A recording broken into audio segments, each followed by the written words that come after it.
Good day guys! Ipapakita ko sa inyo yung mga naluto ko ng ilang buwan dito sa barko. Kung hindi nyo alam guys, ang kusinero ang isa sa pinaka mahirap, madali na trabaho dito sa barko.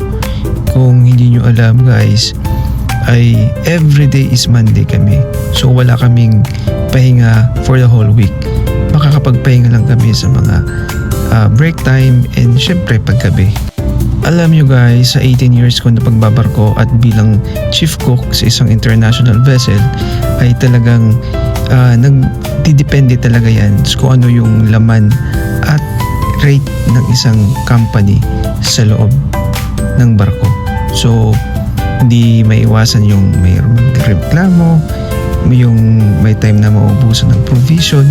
So isa din talaga guys yung ready ka sa mga lahat ng mangyayari sa buong kontrata mo sa barko. So hindi lang pagluluto ang trabaho dito guys, kundi yung ready ka sa mga challenges na mangyayari sa buong kontrata mo. So kasama din yun guys sa trabaho at syempre sa sahod mo. Binabayaran tayo dito para gawin yung trabaho bilang as a chief cook. Hindi naman pwede guys sasabihin natin na magaling ka dapat o marunong ka talaga.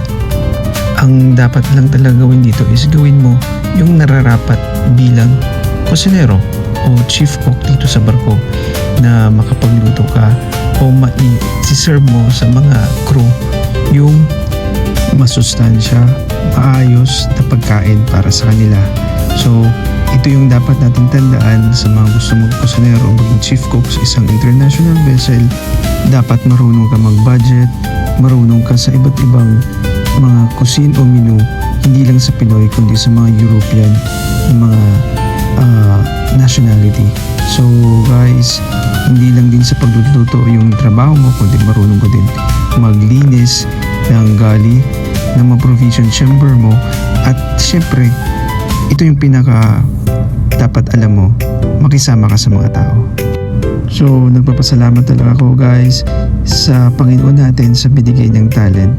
So kung wala siya, wala akong ganitong talent. So guys, hanggang dito na lang guys. Please don't forget to follow and subscribe my channel, Bugs.